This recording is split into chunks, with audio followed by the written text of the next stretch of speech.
आलू पका करके खा रही होती है। तभी जोसेफ नाम का एक आदमी भागते हुए इसके पास आता है। इसके पीछे पुलिस पड़ी हुई थी, इसलिए ये एना से हेल्प मांगता है। तो एना अपना दरवाजा खोलती है और इसे अपने बेसमेंट में छुपा लेती है। अब जब पुलिस वाले चले जाते हैं, हम देखते हैं कि जोसेफ एक नंबर का लौंडिया बाज निकलता है। खैर, दोनों अब यहाँ से चले जाते हैं और इसके बाद से ये लोग एक दूसरे के साथ रहना स्टार्ट कर देते हैं, जिससे इनकी एक बेटी भी होती है जिसका नाम होता है एग्नेस। अब एक दिन की बात है कि पुलिस वाले जोसेफ को पकड़ने ही वाले थे। इससे पहले कि जोसेफ पकड़ा जाता, ये पानी में जंप कर देता है, जिसके बाद से इसका कुछ पता ही नहीं चलता कि आखिर ये गया तो गया कहाँ। लेकिन ये वहाँ से भाग करके आ गया होता है अमेरिका, जहाँ ये एक बहुत बड़ा बिजनेसमैन होता है। अब हम कई सालों बाद देखते हैं एना एंड एग्नेस को। दोनों बाजार में सामान बेच करके अपना गुजारा कर रही थी। एग्नेस अपने कजन जेन से प्यार करती थी और वहीं दूसरी तरफ एक और से भी करती थी, जिसका नाम एयरफील्ड होता है। एयरफील्ड एक जर्मन शेफ था। अब इन तीनों के मचाए हुए कांड से एक लड़की का जन्म होता है और मजे की बात तो ये है कि एग्नेस को पता भी नहीं होता कि आखिर ये लड़का है किसका, जेन का या फिर एयरफील्ड का। अब पैदा होने के बाद से ही ऑस्कर चुप होने का नाम ही नहीं ले रहा था। अब यहाँ एग्नेस ऑस्कर से बोलती है कि अगर तुम चुप हो गए तो मैं तुम्हारे 3 साल के उम्र में एक ड्रम ला करके दूंगी। ये सुनते ही ऑस्कर चुप हो जाता है। 3 साल गुजरने के बाद इसकी मॉम इसके लिए एक ड्रम ला करके दे देती है। जिस दिन इसका जन्मदिन होता है, ऑस्कर देखता है कि घर में हर तरफ सिर्फ नंगा नाचे चल रहा था। ये सब देखने के बाद ऑस्कर डिसाइड करता है कि मैं कभी बड़ा ही नहीं होऊंगा, इसलिए मरने के लिए आ जाता है बेसमेंट में। लेकिन ये मरता तो नहीं, मगर इसकी उम्र 3 साल की 3 साल ही रह जाती है, यानी कि ये एक बौना बन जाता है और ये अपने टूटे हुए ड्रम को खुद से कभी भी अलग नहीं करता। जो भी इसके ड्रम को छीनने की कोशिश करता, ये बहुत जोर से चिल्ला करके आसपास के कांच को तोड़ देता था, यानी कि इसके अंदर एक अलग तरह की पावर भी आ गई थी। अब टाइम बीतता है और हम देखते हैं कि ऑस्कर 6 साल का हो गया था, जो अब स्कूल में पढ़ने भी जाने लगा था।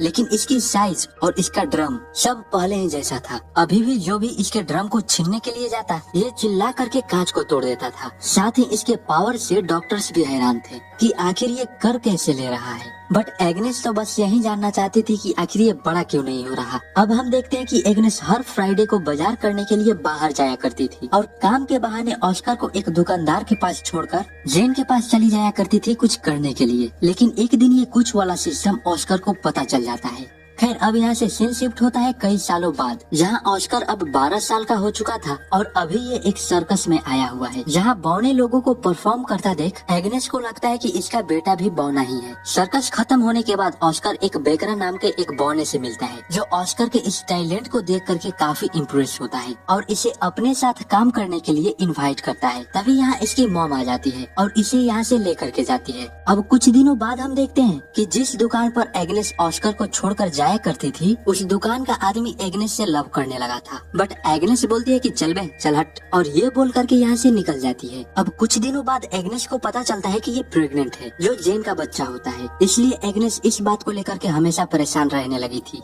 और इसी टेंशन में ये कच्ची मछलियाँ भी खाने लगी थी। वहीं इसके हस्बैंड एयरफील्ड को इस बात से जरा सा भी मतलब नहीं था कि एग्नेस के पेट में किसका बच्चा है। एयरफील्ड तो बस यही चाहता था कि एग्नेस बस खुश रहे। बट एग्नेस ने ऑस्कर को जब से जन्म दिया था, तब से इसको जरा सा भी खुशी नसीब नहीं हुई थी। इसलिए एग्नेस इस बच्चे को जन्म नहीं देना चाहती थी और फूड पॉइजनिंग की वजह से एग्नेस की मौत हो जाती है। अब इसके कुछ सालों बाद हम ऑस्कर को देखते हैं, जो अपने ड्रम ठीक करवाने के लिए जेन के साथ एक दुकान पर आता है। साथ ही ये वो दौर चल रहा था जब जर्मनी पोलैंड पर हमला कर उसे अपने कब्जे में लेना चाहता था। तभी पोलैंड जर्मन्स पर हमला कर देती है और इस हमले में जेन मारा जाता है। बट ऑस्कर यहाँ से बच करके निकल जाता है। अब यहाँ से सीन शिफ्ट होता है कुछ दिनों बाद, जहाँ एयरफील्ड एक लड़की को अपने घर के काम के लिए हायर करता है, जो घर के काम को करने के साथ साथ ऑस्कर का भी ख्याल रखती थी। अब कुछ दिन गुजरने के बाद ऑस्कर को मारिया से प्यार होने लगा था, इसलिए जब भी एयरफील्ड अपने काम पर चला जाया करता था, रात को दोनों मिल करके बेड पर कुछ किया करते थे। मारिया भी इस कुछ चीज को लेकर के बड़े मजे ले रही थी, इसलिए ये ऑस्कर को कुछ नहीं बोलती। अब एक दिन ऑस्कर को पता चलता है कि एयरफील्ड का यानी इसके बाप का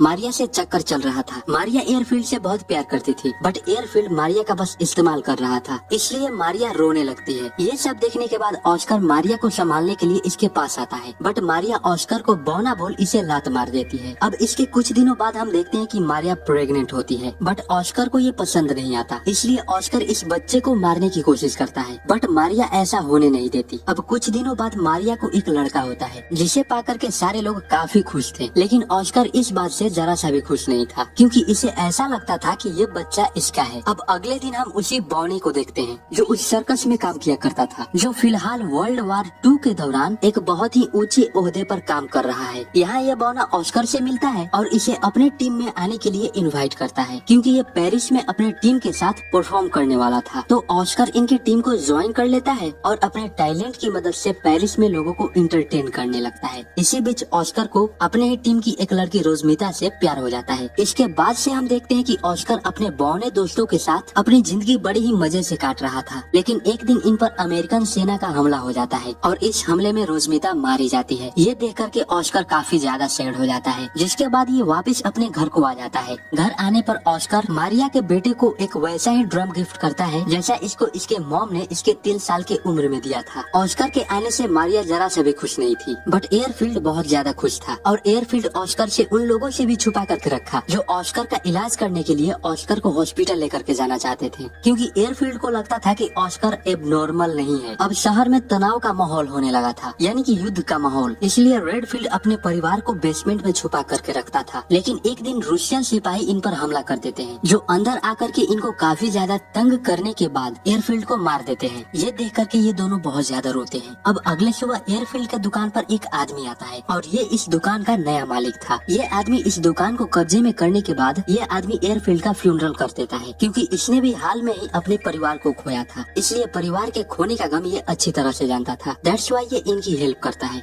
अब ऑस्कर को भी समझ में आ जाता है कि एयरफील्ड के सिवा इस दुनिया में इसका कोई भी नहीं था। इसलिए ऑस्कर डिसाइड करता है कि ये फिर से बड़ा होगा, जिसके बाद ऑस्कर रेडफील्ड के साथ साथ ये अपने ड्रम को भी दफना देता है। तभी अचानक से इसे कहीं से पत्थर आकर के लगता है और ये यहीं पर बेहोश हो जाता है। अब यहाँ पर एक आदमी बताता है कि ऑस्कर अब बड़ा होने लगा है। अब लास्ट सीन में हम देखते हैं कि एना को छोड़कर शहर के सारे लोग इस शहर को छोड़ करके किसी दूसरे शहर में जाने लगते हैं और इसी के साथ ऑस्कर को पता चलता है कि इसके चिल्लाने की शक्ति भी चली गई है। और लास्ट में उसी खेत के साथ एना को दिखाते हुए